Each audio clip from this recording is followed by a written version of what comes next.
Okay, you can get going. All right. Great. Thank you. Welcome to the January 3rd meeting of the CB6 Transportation Committee. My name is Gene Santoro. I'm the chair of this committee. The meeting is called to order at 7:04. And tonight we are joined by community associate, now deputy district manager, Brendan Berth. Members of the public, you can raise any questions or comments that you have through the Q&A feature of Zoom. If there's time following the committee's discussion, we will field questions from the public. We don't have a minutes taker for tonight, folks, and we need one. So who's going to sacrifice themselves, throw themselves on a grenade for the rest of the committee, help us get through the night? This should be a short meeting.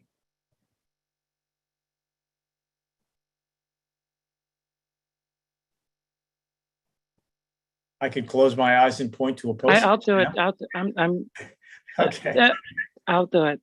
Thank you, Ronnie. That beats me pointing at a postage stamp. Love it. Thank you. So Ronnie will be taking the minutes tonight. We will now take attendance by roll call, and Brendan will conduct the roll call.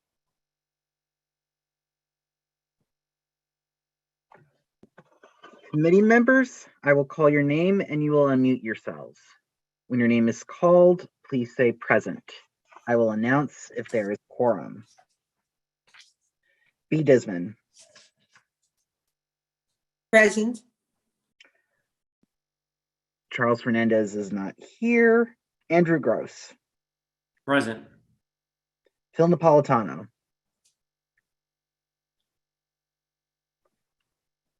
Okay, I do not see Phil yet. Matt Roberts. Present. Gene Santoro. Here. Larry Shire.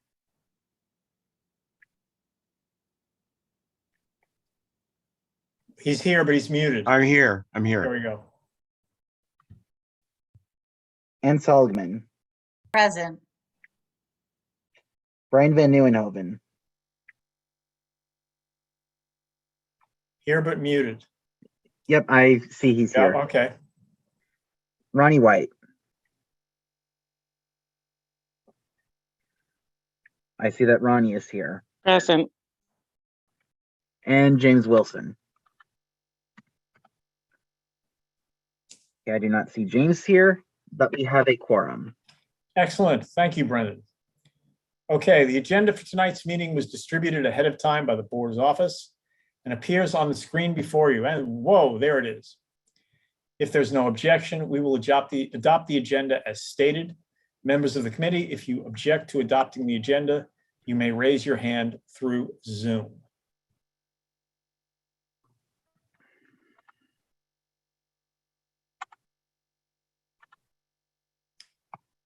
Okay, seeing no objections, the agenda for tonight's meeting is adopted.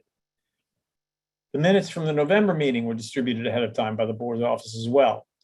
If there's no objection, we will adopt the minutes as drafted. Members of the committee, if you object to adopting the minutes, you may raise your hand through Zoom.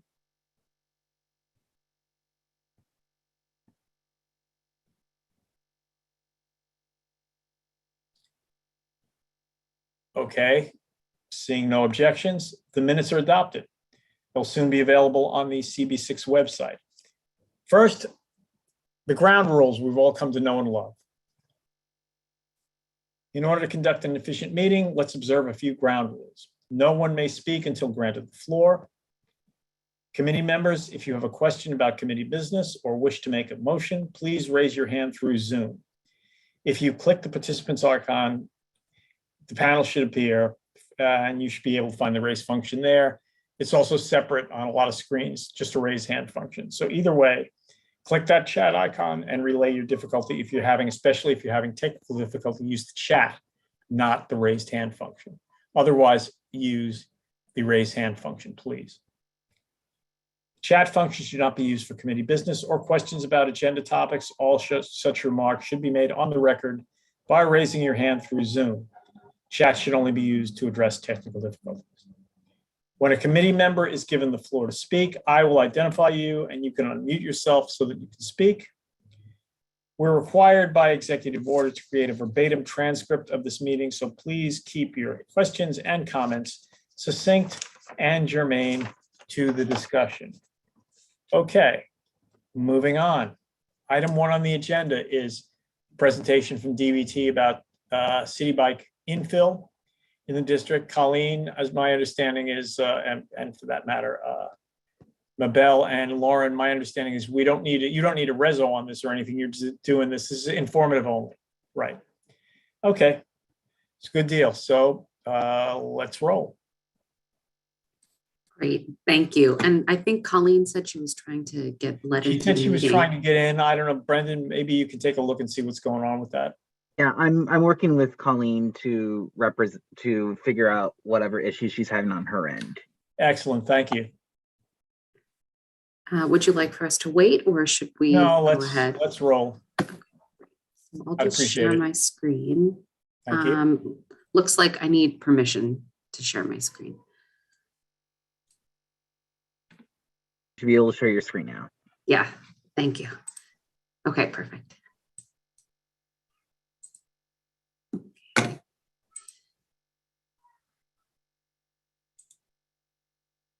Okay, can everyone see that?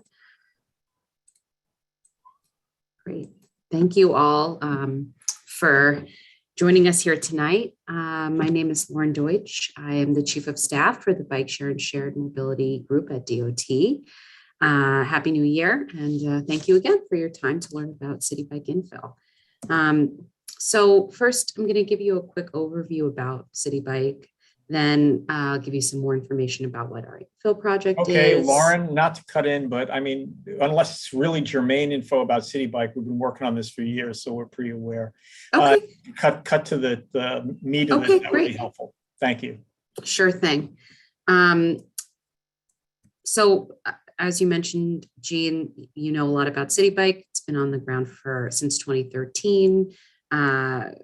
It's a point-to-point transportation network and a public-private partnership with Lyft. DOT is responsible for the planning, outreach, and oversight. Lyft is responsible for the day-to-day operations, equipment, and maintenance. This is just another overview, and also I'm going to go fast, but stop me at any point if you want me to slow down.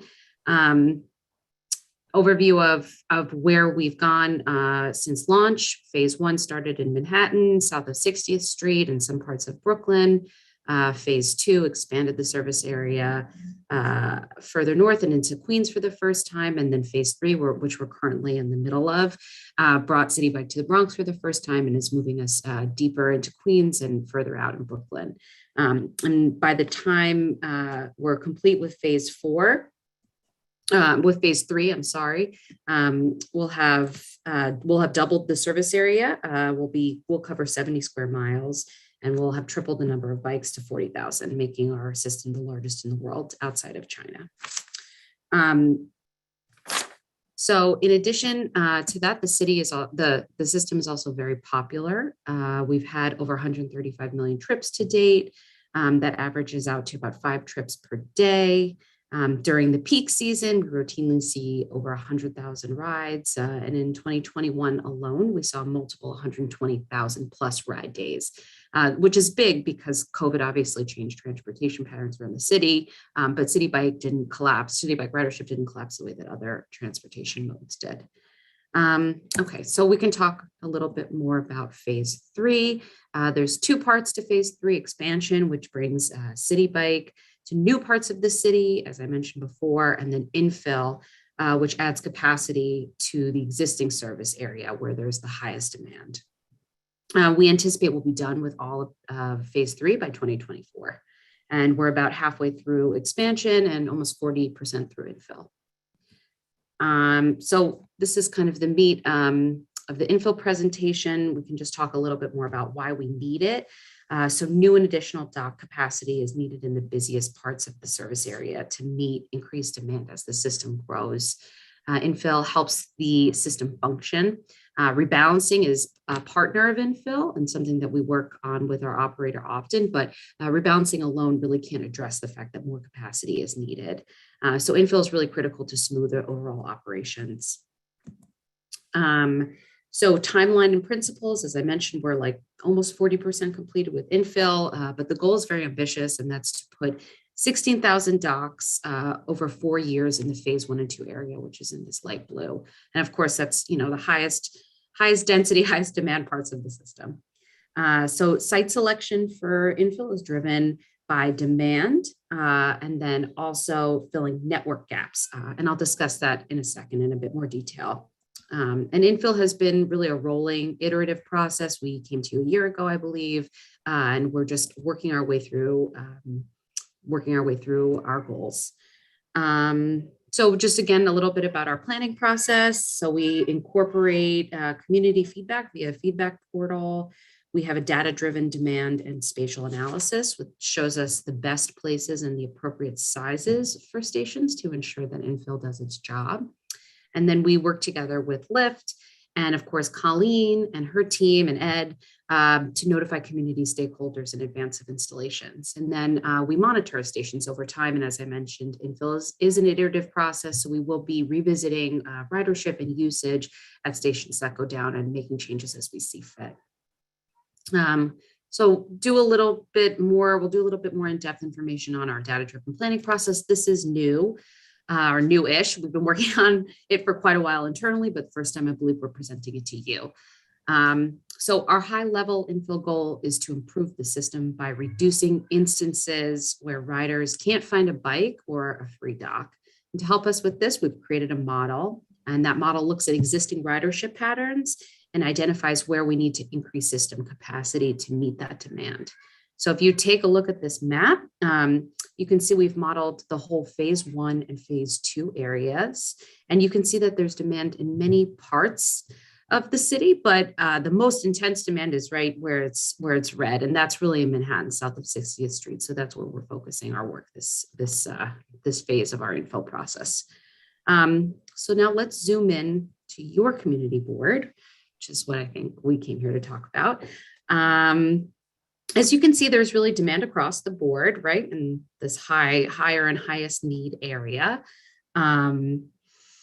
While some areas have a greater intensity of need. One limitation of the model, however, is that it measures demand where there are existing stations. And as we know, there are some areas where there are actually no stations next to each other. So we also created what we are calling a gap map. And that shows us parts in the system where there are stations that are actually furthest from each other. And then we use these two layers of analysis and combine them to create a powerful station siting and station sizing tool. And this is really what's driven our infill proposal tonight. So here are the results of this tool in your community board. Per the demand model, we need 1,708 docks to satisfy all the demand. But we know that, there are many constraints. That's not necessarily realistic. We have equipment constraints. We're trying to spread our infill around Manhattan Community Board south of 60th Street this year. So tonight we're going to propose 305 docks. And the stations will be a combination of new stations and equipment swaps, and one relocation and an equipment swap. Okay, so now we have made it to the part of the presentation where I'll walk you through what we're proposing.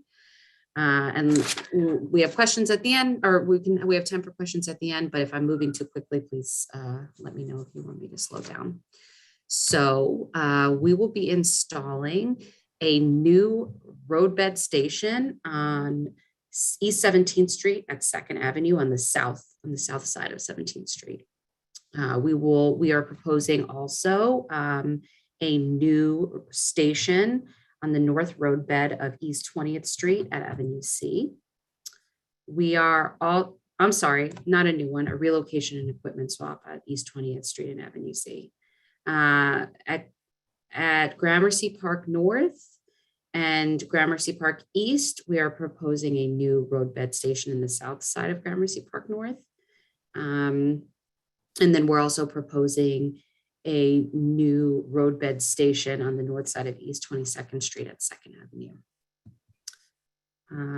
Okay, so on the north side of East 26th Street at 3rd Avenue, we are proposing a new roadbed station. On the pedestrianized area at East 27th Street and First Avenue, we are proposing an equipment swap. On the north side of East 35th Street at Second Avenue, we are proposing a new roadbed station. And on the north side of East 39th Street at Second Avenue, we are proposing a new roadbed station. And that is, that's the end of the presentation. So thank you. Excellent, Lauren. Thank you. Okay, I see some hands up for questions. Andrew.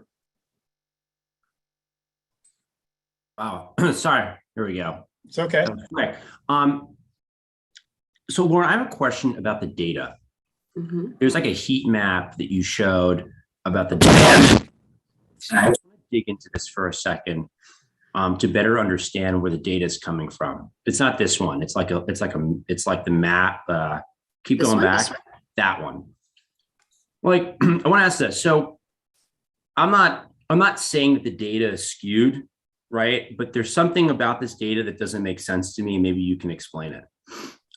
Two things. Number one, I feel like the wealthiest areas have the largest amount of city bike usage, right? Like just the whole city I'm looking at here, according to this heat map.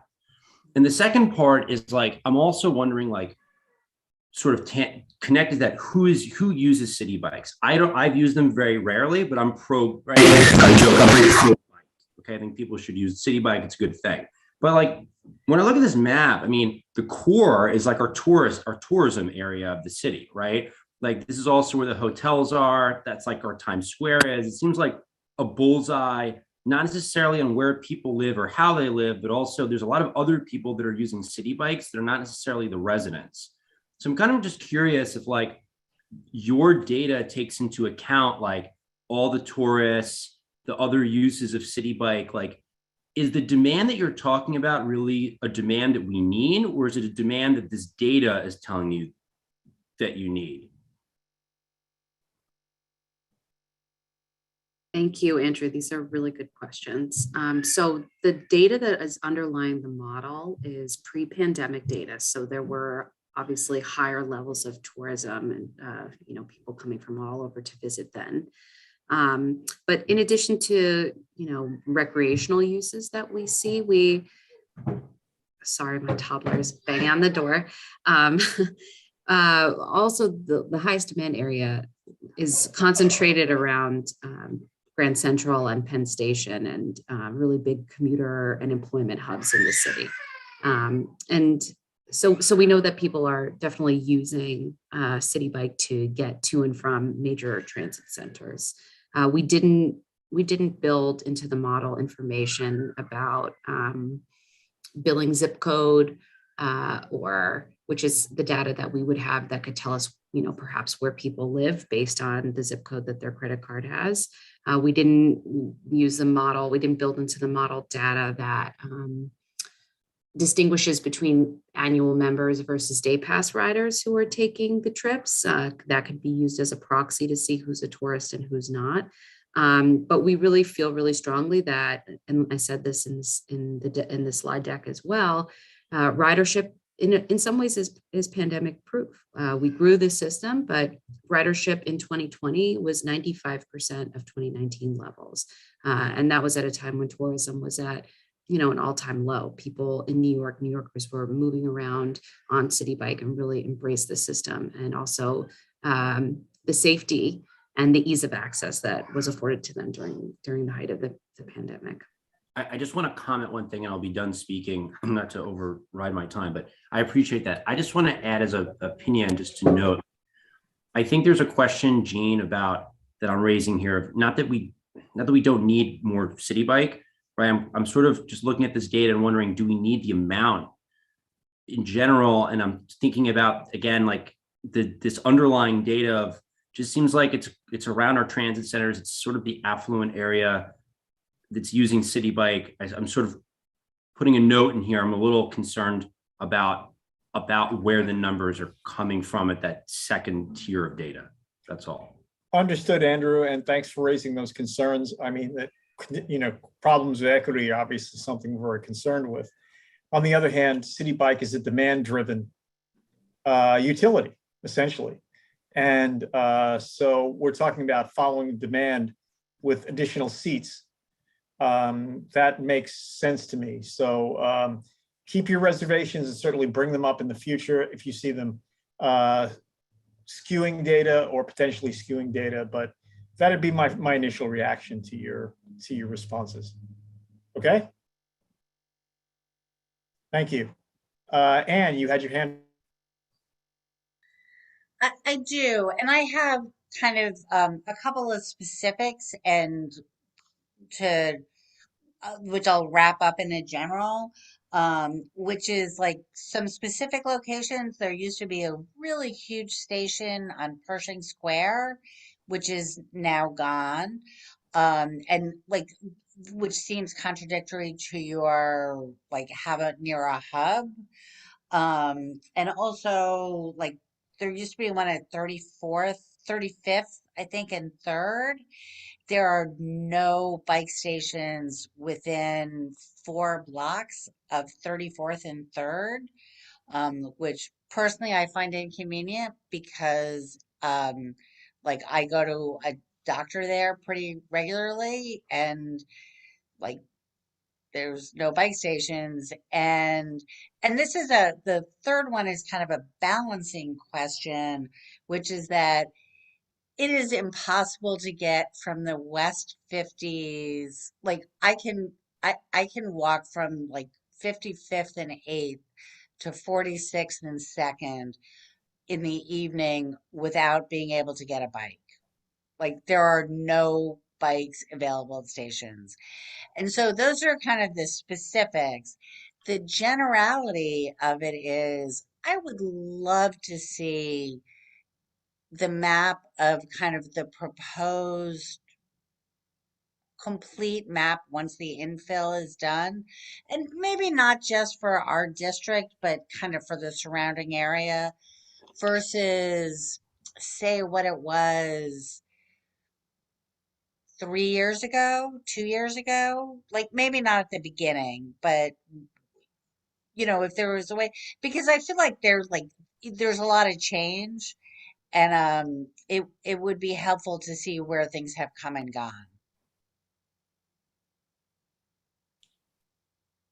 Any comments, Lauren? Yes, I'll try to address them in the order that you shared them, Anne. Thank you. So Pershing Square, that also was a crisis for us in a way to have to relocate that station, but we worked with Colleen and Ed tirelessly, as well as our partners in the public space unit to find new stations nearby for that while construction goes on.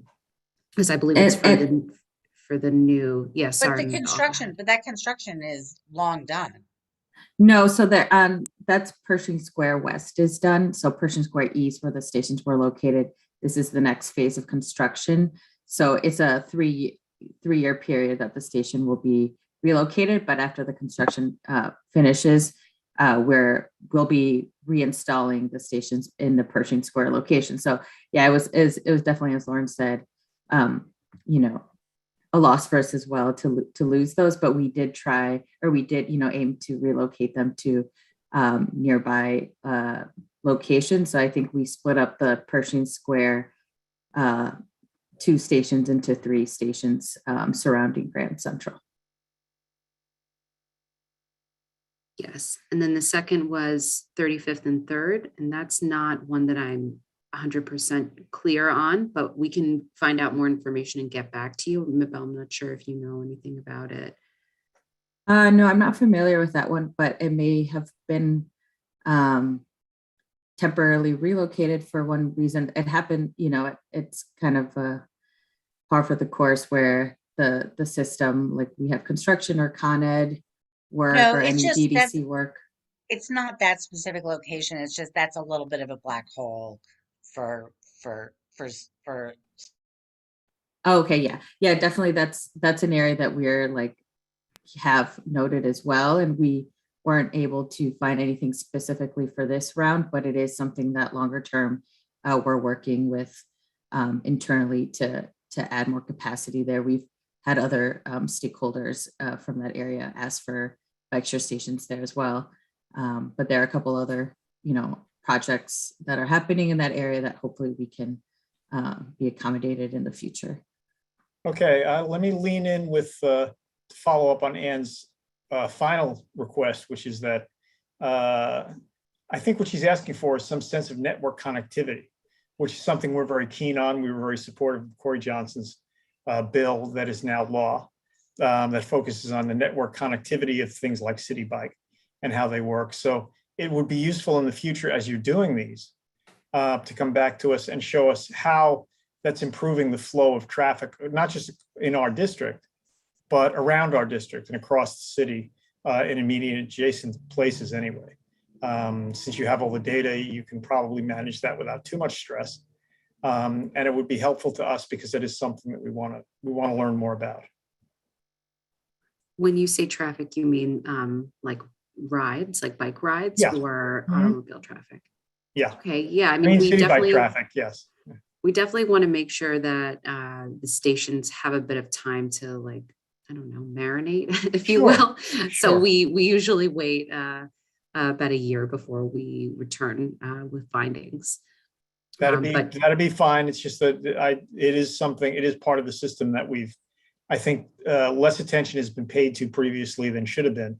And now that that's law and it is ramping up, it's something that I think we'd like to pay attention to too. And I think that was the point of Ann's question. So thank you. Yeah, when you get the data and you think it's marinated, we'll be happy to partake. Okay, Larry, you have your hand up. Yes. I am very interested in the area around Stuyvesant Town. I'm a founding member, and the issues that Ann was describing about either not being able to find a bike or not being able to find an empty station has really plagued this popular area for city bike usage from day one. I see that you are trying to address it a little bit in this proposal at 20th Street. Could you be more specific with regard to where you're relocating to on the north side of 20th Street? Yeah, I can take this one. So you're probably familiar with the station that's on the service road of East 20th Street. So that's, Yes, kind of narrow road. that's So, the second closest to me. Yes. yeah, so that's an angled configuration due to the width of the road, right? So there are fewer docks that can fit in the same in the space allowed due to it being angled. And so we're relocating it to be to the north side of East 20th to be adjacent to the new two-way bike lane there.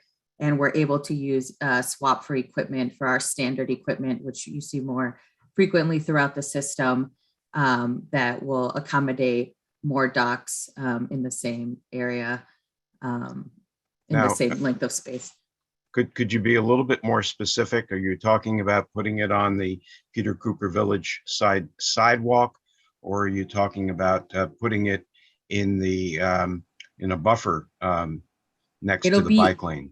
It'll be in the parking lane next to the bike lane. So there'll be the parking lane, and then there will be the buffer, and then the bike lanes. So is it going to be west of what would be Avenue B, or will it be east of there? It'll be in kind of just like where it is now in the service road, just like moving, mirrored to the mirroring. north. Yeah, correct. Okay. Having been at the a ferry landing at 20th Street, I didn't know whether you were aware of the coordination that DOT has with the ferry operator. But on their digital screens, they show the number of bikes and the number of that are available at nearby city bike stations in real time, which is very helpful. And it would be useful not only in connection with your relocating the station, for them to update their maps to show the physical relocation of the station to the north side, but also somebody dropped the ball when the station was created on Avenue C between East 16th and East 18th Street to include that in the information that is presented at this this ferry landing, which is half a block away. And that's actually even closer than the 20th Street station. So if you could address these two omissions, or one's an omission and the other one would be a correction. I really appreciate it and be very helpful for the coordination, intermodal coordination of the ferry and the city bike. Thank you for raising that and making us aware. I was actually not aware that they had that on the screens for that location, but well. Oh, it's really beautiful. It's great. super. And if you can get the additional bike station there and the relocation up to date, that'd be fantastic. We'll check with our friends over at EDC.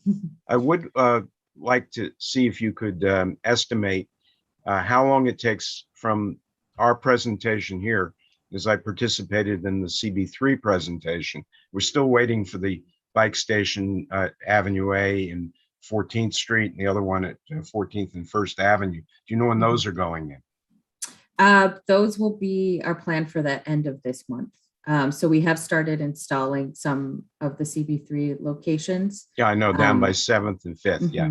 Yeah. And Okay. so just with the coordination that goes into, not only like installing the station, but also notifying adjacent property owners and making sure that everyone is aware that the station is coming.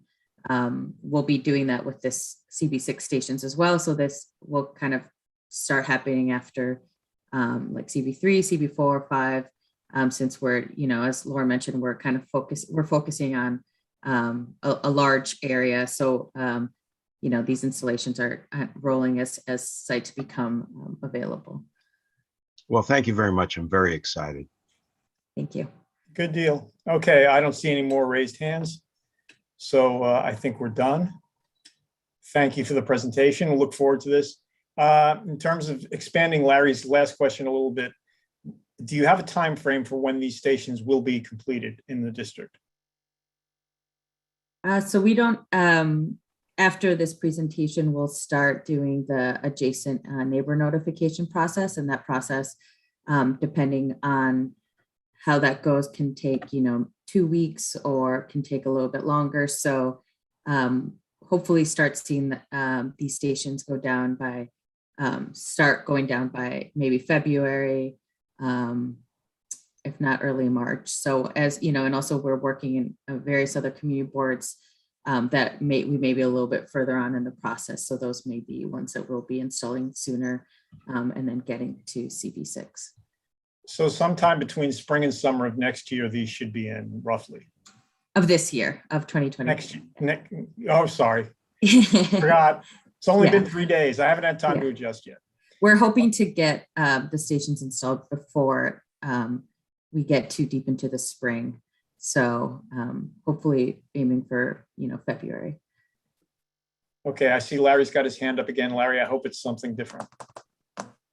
It is, but along the same lines of speaking to the ferry operator, Stuyvesant Town has on its website information about the city bike stations, and they too need to hear a communication from you with regard to the Avenue C station and the restoration of the station on East 14th Street and Avenue B, and of course the 20th Street relocation, so that they can update their maps and communications with tenants.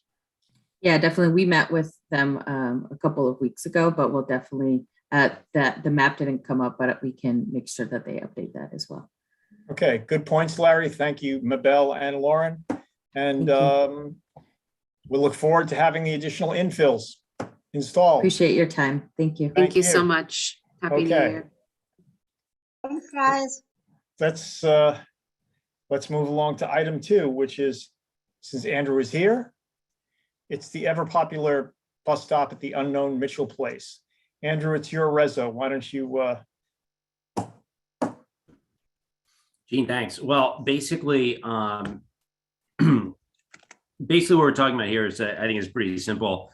I've discussed this, the idea of just a simple reso, asking the city to rename this stop 50th Place, First Ave and 50th Place as opposed to Mitchell Place. It's not an insult to Mitchell or to anyone who lives there. It's simply, I think, a matter of common sense, that it's a small street. It's a little bit it's very much out of sync with the rest of the streets in the area. And it's frankly, I think, difficult. I think it's confusing for people who are not necessarily from the neighborhood to know where they are. I just think it's for clarity purposes. I'm open to ideas that people are insistent of including Mitchell somehow in there, but it's something to simplify, really just simplify the system, make it easier. right. I mean, and I tend to agree because Mitchell Place isn't really something that people think of as being on the grid, especially not people who don't live right around there or use it for some other reason. So I think that's, do you have a draft reso? Do I have I don't think I actually have it yet, but I'll draft it and send it around. I think it was just discussion. So no, I don't have the draft here, I don't think, but I will put it together. Okay. Are there any questions? I know this got punted last meeting because Andrew wasn't here, but he's here now, so let's get it done. Can I add one more thing to this? I think it's Sure. important not to drive the nail in the coffin, but I think also the fact that it's an SBS stop is even more important. You know, there's only so many, and so I think there's an emphasis on making it as clear as possible. Mhm. Phil, you have your hand up. Yes, thanks, guys. How did this discussion get started? Was it generated internally by CB6 Transportation? Or did I bumped someone- into Andrew on the promenade in East River Park. That's how it got started. Yeah, it's actually been something that has frustrated me every single time I've ridden that bus ever since I've lived here, and I raised it. Andrew, it doesn't bother you that the 42nd Street stop is at 44th Street? I think that we can find different issues with different stops. I just think this is a glaring issue this is a different issue in the sense that it's a name versus even a number. You know, it's very confusing. It's not like if listen, and I'm happy to have Gene, it's up to you. No, it's fine. It's fine. I actually just punted Gene. Yeah, it's fine. I'm just twitting you. Yeah. Thanks, Ann. Okay. Larry, you have your hand up. Yeah, co-naming is fine with me. I agree with Andrew's general premise that a numbered cross street is essential to wayfinding. Great. Thank you. Phil.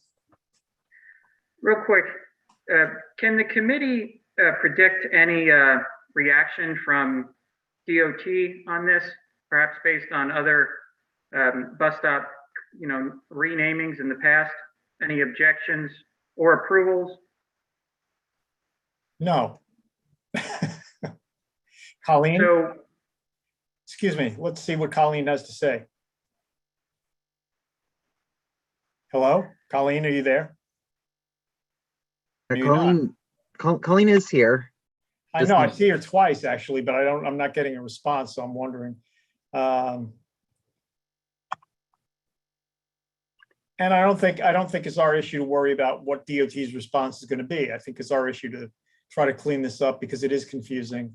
It's the one street on a bus stop on First Avenue that many of the people riding that bus aren't even going to know where it is. They're going to know where it is if they look out the window, but they're not going to know where it is if they look at the sign. So that's what's really at stake. It's not about DOT's response. We've already spoken to DOT in the last meeting before the one you chaired about this, and they were open to the reso. So I think that covers it.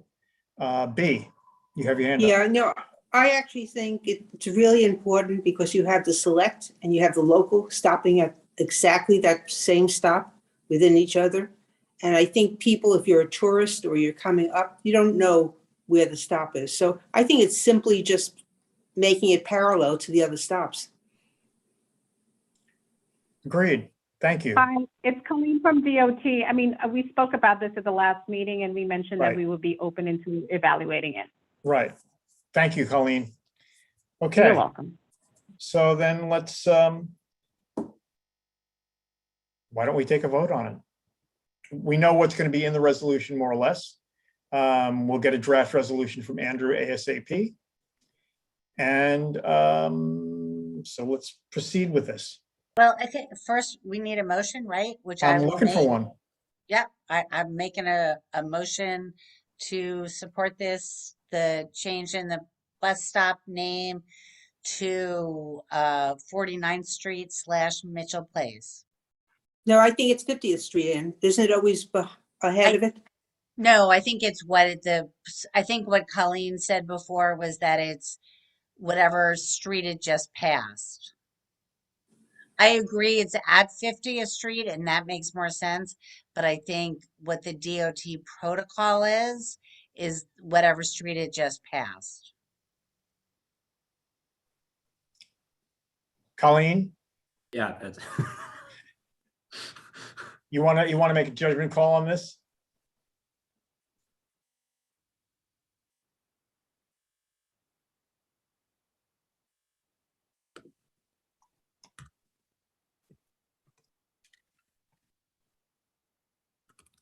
Hello?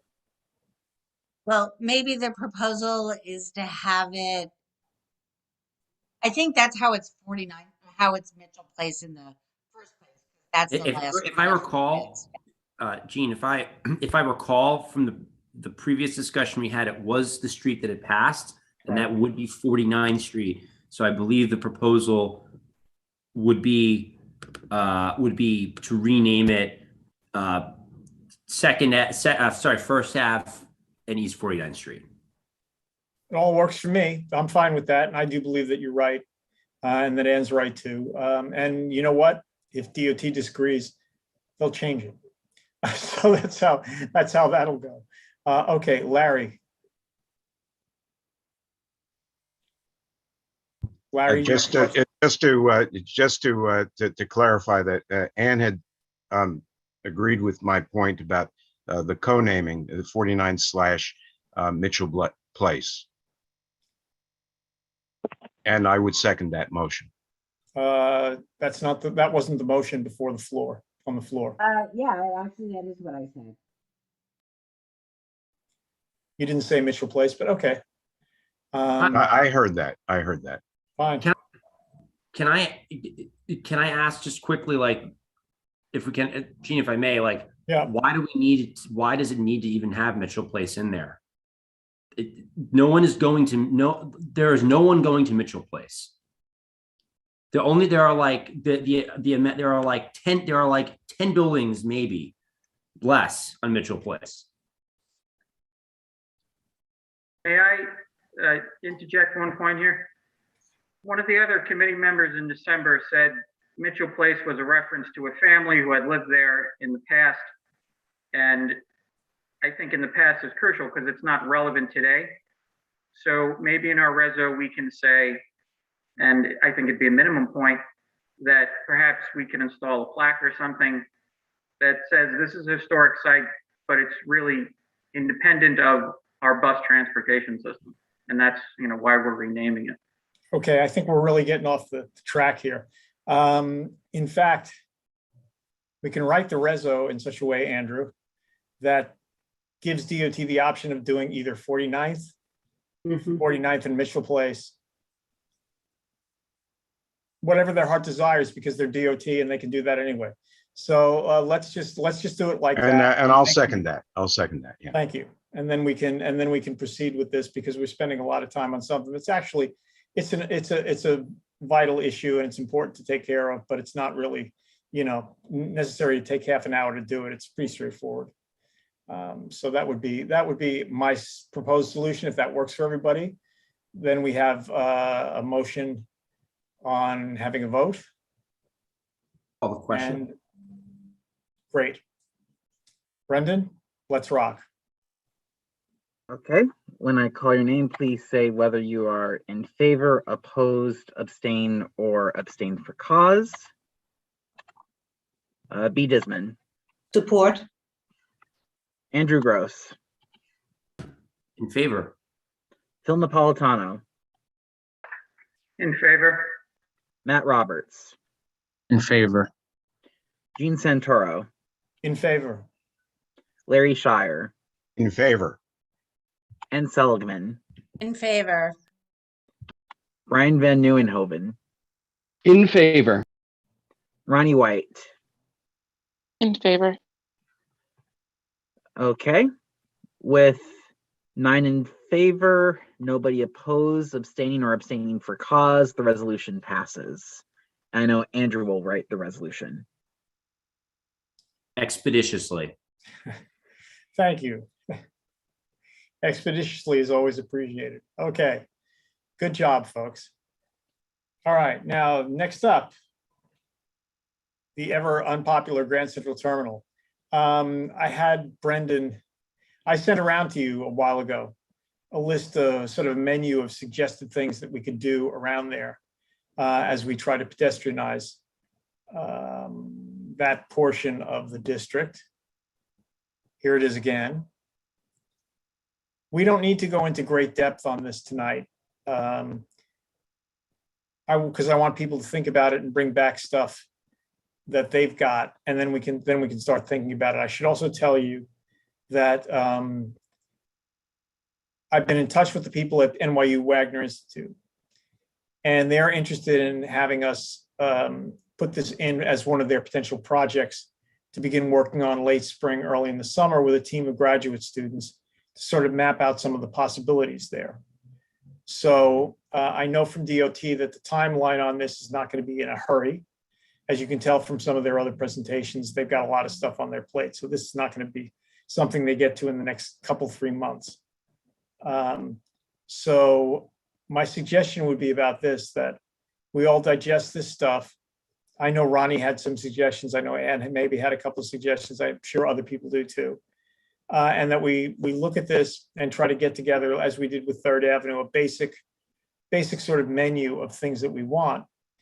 And then we can be able to deal later in the spring with the folks from Wagner and hopefully snag one of their graduate student teams, and they can work it up into a full-fledged presentation that we can then give to DOT, much as we did with Third Avenue. What's the thinking about that? I think it's a great idea.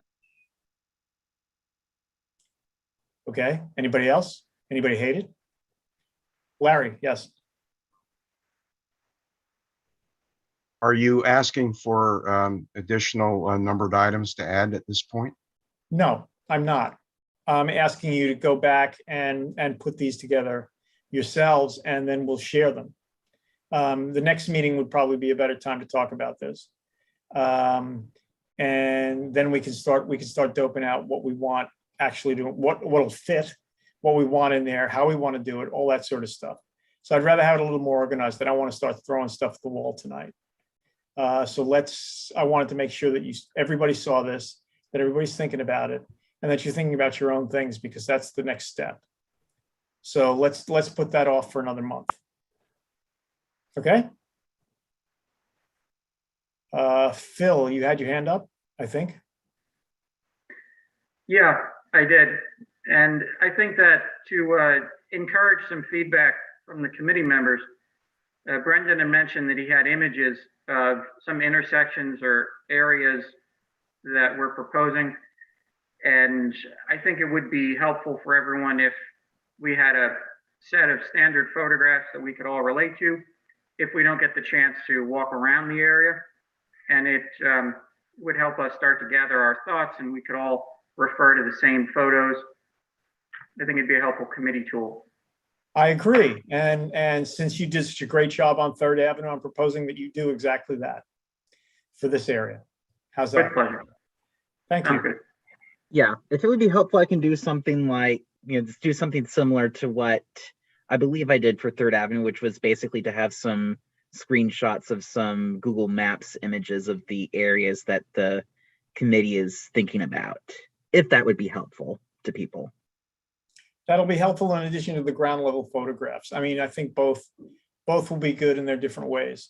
So yeah, let's get the toolkit together and move forward on this next month, and hopefully make enough progress so that we're ready to deal with both ourselves and DOT, and then potentially with the NYU Wagner people later on. Okay? I'm taking that for a yes. Okay. Moving along. Colleen. Third Avenue update.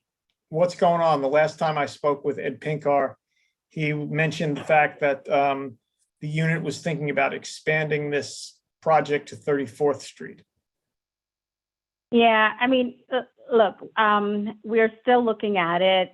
We still have, ideas that, other divisions are gonna, have a role in saying what we can do. And, we have a new commissioner. So, I mean, I don't have anything new to report, and I'll get back to the board.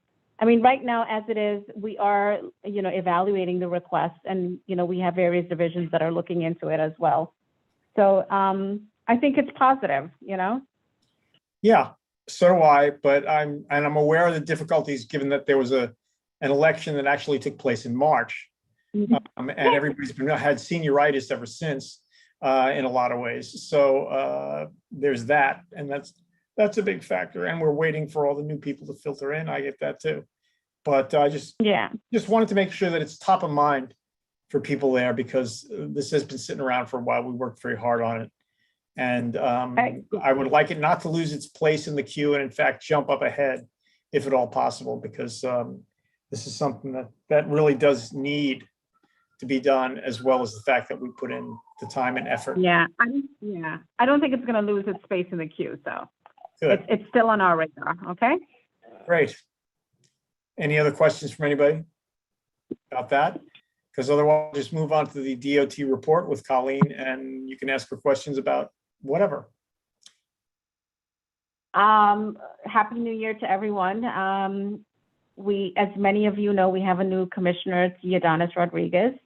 His first day, of course, was today, and he sent out an email looking forward to work with DOT employees. So, I think a lot of good is going to come out of this in terms of moving forward, because he's been a big, Vision Zero advocate in continuing the work that, the previous mayors have been doing.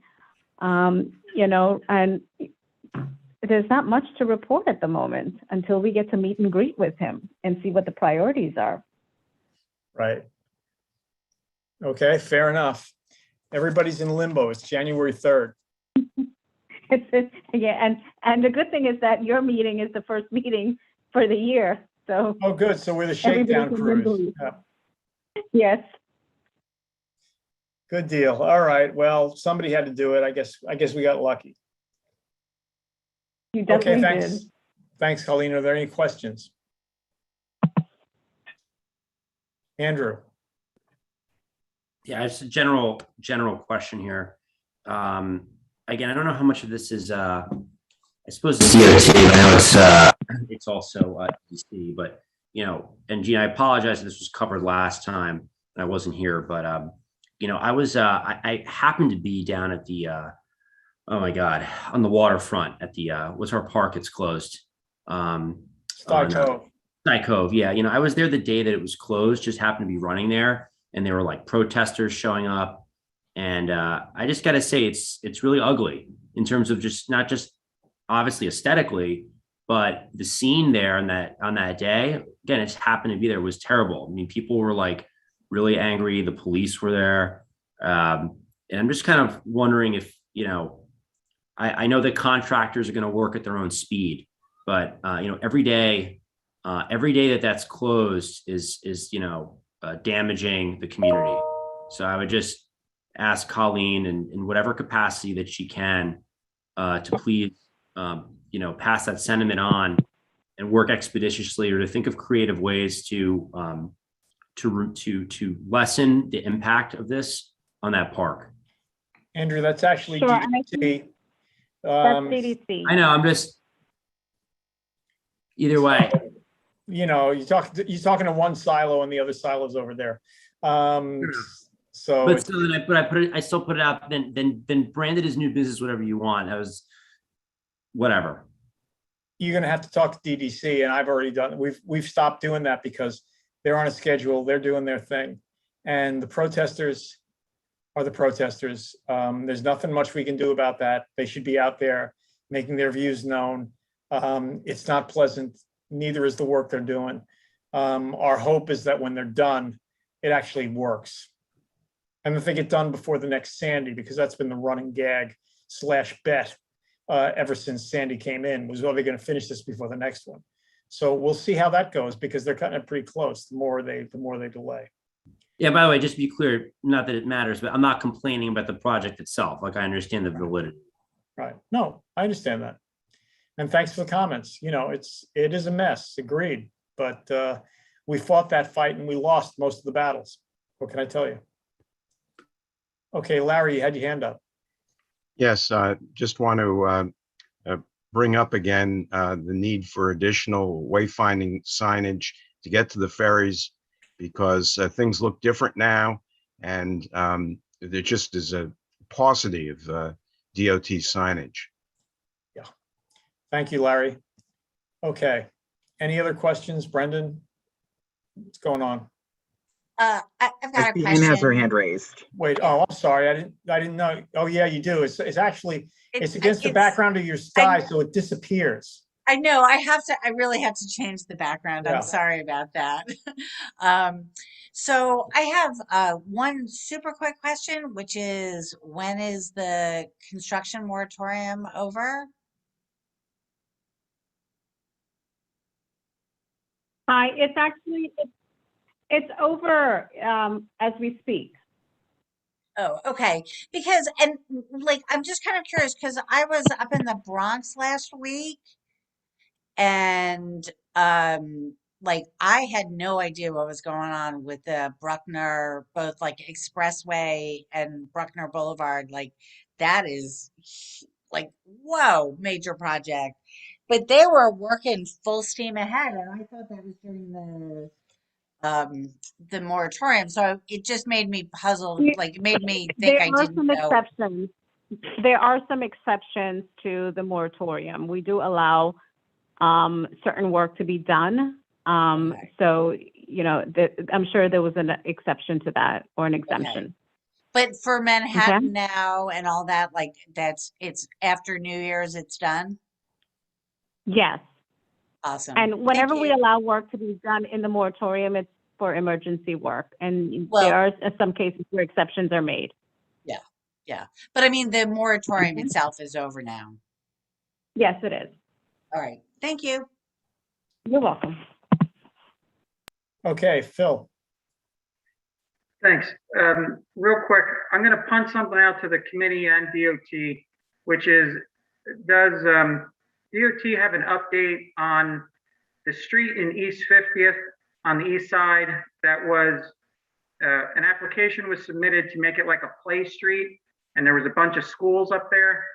We had a parent who raised the issue in October, November. Does everyone know what I'm referring to? Yes, no? I think you got to get a little more specific data there if you're going to ask the question. I think you're right. I'll do that. Thanks. Thank you. Okay. So that's that. We got any outstanding questions, Brendan, that need attending? Doesn't look like it. It does look like a member of the public has typed a question, but in the chat. Yeah, well, that's not a question. This thing about it's blocking the bikeways closed and all that stuff. We know that. That's, yes, DOT considered closing a lane of traffic on the FDR and they rejected it. That happened some time ago. So that takes care of that. Sorry. I mean, I'm not in favor of that, but that's what happened. So that's where we are and that's where we stay. Okay. Chair's report. Talk about construction. We have it. You thought you had enough? We got more. No problem. Let's start with NYU Langone. Somewhere over the next month or so,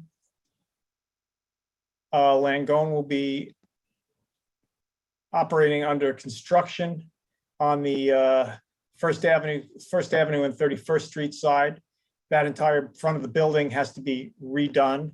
Their certificate of occupancy extends back to 1957, so it's slightly out of date. Federal government and other guidelines about what hospital rooms are supposed to provide, capacity, all that sort of stuff have changed dramatically over the last 10 years, especially the last couple. And so they have to conform to all that. So starting sometime in about the next month, there will start to be construction on that entire stretch of First Avenue between the building runs from roughly 30th Street to 32nd Street. They're going to have to, they're asking DOT to relocate the bus stop. We urge them to do that just like basically half a block to a block away. We don't know exactly where it's going to be yet. They haven't had their final meetings with DOT. So I don't want to get into the weeds on this. I just want to give you a heads up that next month, you're very likely going to be looking at this. I don't want to get in the weeds, Larry. So, next month, we're going to be looking at this in more detail because we'll have information. Right now, I'm telling you what I know, which is sketchy. We had a preliminary meeting with NYU. They haven't met with DOT. But the construction is going to go on. So be aware of that. We've also asked them to do an extensive outreach, not just to us, but to all neighborhood organizations, tenant unions, to the hospital workers, to everybody, because those bus stops are heavily used by those folks, by people who have issues, health issues. And it's going to be 3 years. So we want to make sure that they don't just drop by and tell us the stuff. So we'll see how they're doing with that as well. We're supposed to have another meeting with them right after they have their meeting with DOT. Hopefully we'll be able to report back some satisfactory progress, and then you'll get to see for yourselves what it is they've come up with. Okay, Larry, what is it? Just as a matter of history, the bus stop for NYU Langone used to be up at 32nd Street, which is where it probably should remain permanently after this construction. Yeah, well, okay, we'll see about the permanent part. 3 years is permanent enough for me. A lot of the people going in and out of that hospital, 3 years is how much time they're looking at in some cases. So we're trying, when NYU used the word temporary and DOT used the word temporary, I pushed back and insisted that temporary was maybe a couple of months.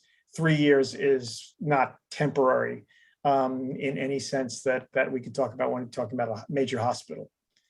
So agreed, but we'll worry about that 3 years down the line. First, we got to find out where the temporary bus stop is going to go and what the amenities will be and all that stuff, which we don't know.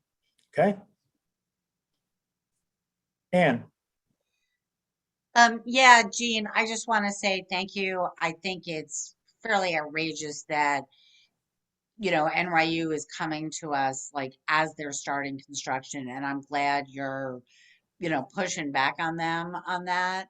31st Street is the only major entrance. I just really want to make sure they don't do what they did on 3rd Avenue for the 102, 101, 102, 103, and basically eliminate that 34th Street stop. So I think, Colleen, we need to really be pushing back on that. So thank you. Yeah, no, we suggested moving it up just basically like half a block or so, 3/4 of a block. Yeah. And they were amenable to that, but that's going to depend on DOT because it's DOT that does the siting. So again, until those meetings are held, we don't know anything. Yeah, We don't and know where what's, it is now, actually, like most of the time that I've been there, the bus stop is blocked by people waiting to pull into the driveway. right. So it's not super effective as a bus stop anyway. Well, So, it'll be a moot point in about, in anywhere from a couple to 3 weeks. So, yeah, you know, yeah. let's not worry about that. Let's just, we got to concentrate on what's going to happen and how we're going to deal with it when it comes forward. And that'll be next month. Okay. Any other questions about the Langone thing? Because I really don't know much. We spent an hour in this meeting, but like I said, until the meetings with DOT happen, until we have the follow-ups, there's not a lot of information. I'm sorry. Okay, more construction. The ever lovely FDR Drive between 42nd and 49th Street. That's a bridge, in case you didn't know. The state DOT calls that a bridge. I guess it is elevated. And it is about to undergo major refurbishment. That's actually going to take place starting in 2023, but they've started the preliminary planning sessions already. That's also going to take 3 years. So that'll be running from March of 2023 to March of 2026, which I suspect also means that we won't be looking at the completed bikeway around Manhattan past the UN anytime before that, since they're going to be ripping that up. The usual domino effect will mean that won't be, the bikeway will be waiting until that's completed, because they have major structural work. You see the slides. I'll have Brendan send around the initial presentation that they did. You see the slides of the steel work and the concrete underneath there and everything else. And keep your fingers crossed while you're going north until 2023. It doesn't look good. You know, obviously it's structurally sound enough, otherwise they'd shut it. But it is really in desperate need of the work, so they're going to do it. And that's what's going to happen with that. Again, sketchy details. This was a multi-agency meeting. So I'll get Brendan to get you the slides, but we don't have much to say about this until farther down the road, which in this case is going to be months. But I just want to give you a heads up, because it's another mammoth project we're looking at. Just in case you thought they were going to get the river back anytime soon, don't hold your breath. Okay, Larry. Is there any possibility that this engineering work might lay the foundation, literally a foundation, for our filling the gap outside of the United Nations? This would be riverside of the United Nations. Not as of yet. I intend to push for that, but not as of yet, no. Andrew. Yeah. So is this like a full shutdown of the lane? Is it construction? And the other question, it's like the actual FDR roadway? It's not the giant ramp that goes up to 42nd. Okay. The FDR Drive roadway between 42nd and 49th. Most of the work is right now being targeted to be done on weekends. One lane may be shut during the week. Again, these are preliminary plans. I'm sharing them with you early because I want you to be able to look ahead and see this stuff coming before you get hit by the 18-wheeler. But, we'll get the FDR though. Sorry to make a joke. Yeah, no, it's okay. The FDR is a joke. But I just wanted you to be aware of it, because there's a lot of stuff going on in this district. And that's one reason I was grinning when Ann mentioned construction moratorium. If there is one anywhere in this city, I haven't noticed it ever since COVID started, maybe a couple of weeks in March of 2020. And after that, it was just like cranes, construction, everything was back full bore, and it's gone full speed ahead ever since. So it's not going to stop. Okay, other things. DOT is beginning the process of initiating its multi-agency formulation of the rules and regs for the new open restaurants program that'll be starting up in a couple of years. Meantime, any complaints about restaurants, I've been funneling to Colleen. If you people have them, please send them to me. I'll be happy to forward them to Colleen, CCing you. And we'll get inspectors on that because we've already had some success with a couple of the restaurants that were outstanding violators. Of all the restaurants in this district, I'm proud to say that there's only a handful that were deemed to be in violation of anything. The rest of them seem to be being at least moderately good citizens, or at least not generating enough complaints to get anybody too upset. Yes, Anne. Okay, I promise this will be my last comment, but I have been really struggling to find out what, if any, are the existing or proposed regulations for restaurants that have moved or closed, but have built external structures. Do they, like, who's responsible? Like, how long can they stay there? Do the landlords like have some time frame from when they have to be removed? I just like I can't seem to find. And Keith Power's office said he was trying to find out about it too, and has had no luck. So, Colleen, I don't know if you. Colleen. Hi, Anne, it's Colleen. If you know of any structure that's abandoned or where the restaurant owner Okay, has, is out of I business. listed when I sent an email to Keith to like before Thanksgiving, I mentioned two. One of them is I didn't get to finish my thought.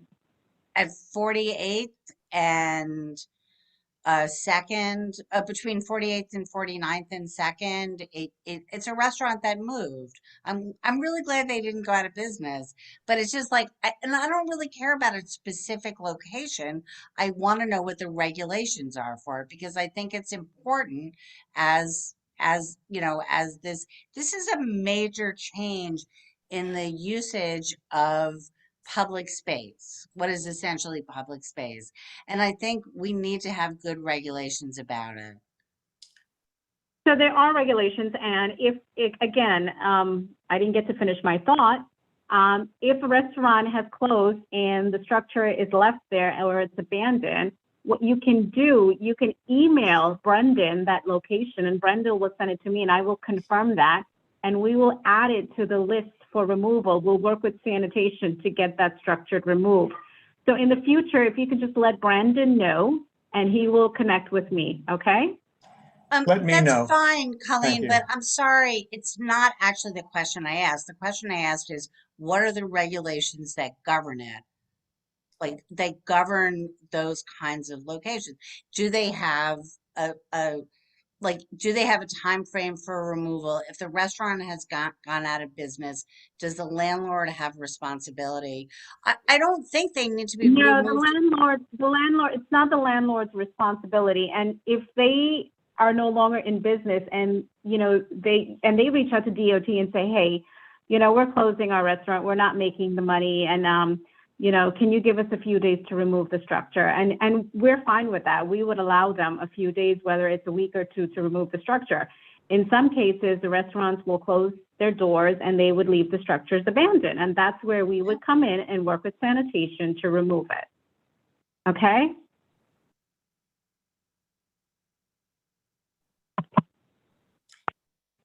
To expand on the answer to your question, and a lot of the regs for these, the regs for the new regime are in the process of being formulated now. That's a 2-year process, okay?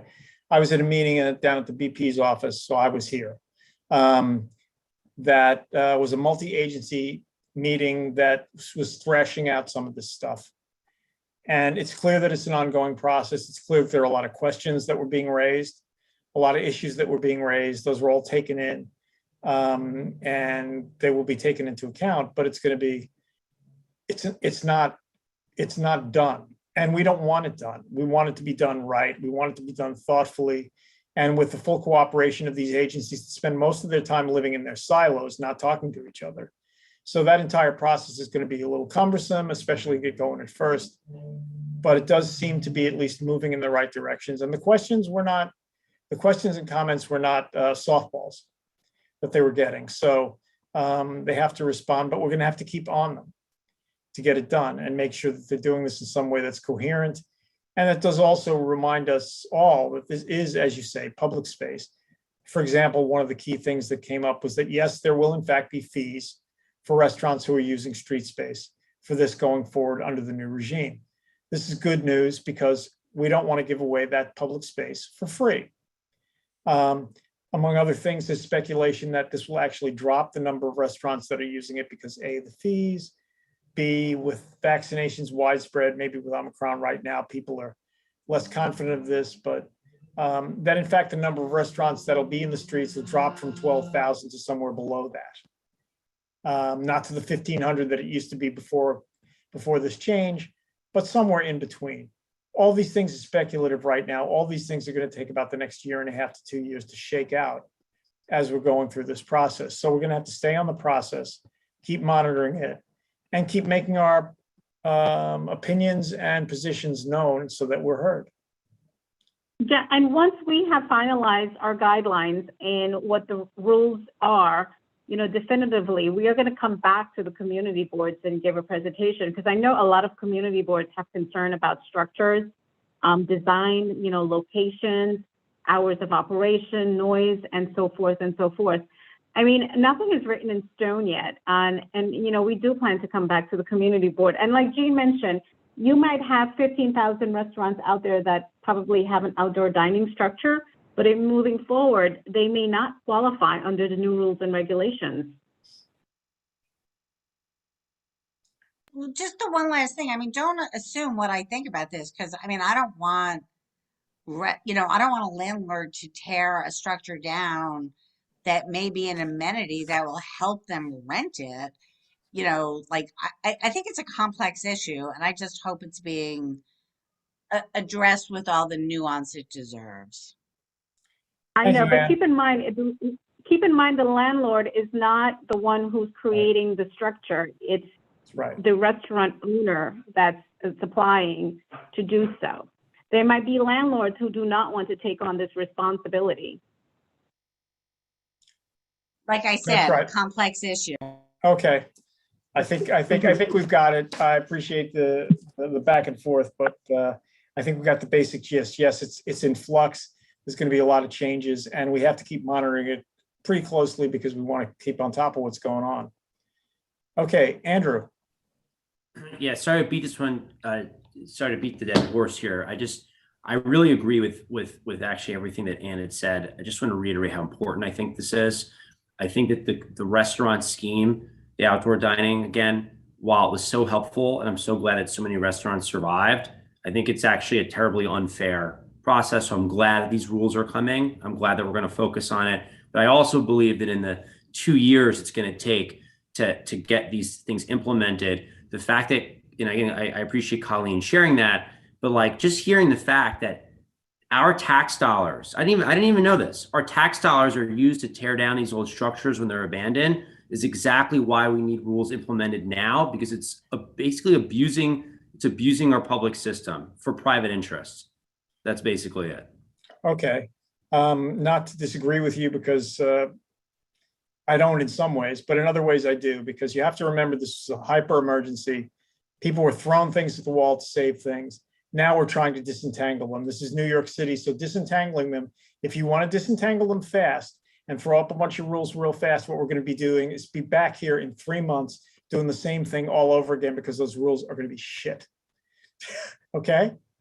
So let's try to bite the bullet, have a little patience, but stay alert and on top of this and monitor it so that we make sure that our input is felt along the way, because otherwise we're wasting our time trying to speed the process up when you're dealing with DOT, DCAS, NYPD, NYFD, DSNY, and I can keep going for another half a dozen fingers. Gene, I'm just glad that we realize there's problems. I'll just say it, because when we started this, not you, there were a lot of people who said, this is the best thing ever. And now everybody's realizing, wait a minute, we need to regulate this. And I'm just glad that everyone is coming to that conclusion. Well, Andrew, that's what happens when you're Jeremiah somewhere. Sometimes you're just out in front of the crowd. All right. B, you have your hand up. You're muted. I have to be able to see that I muted myself.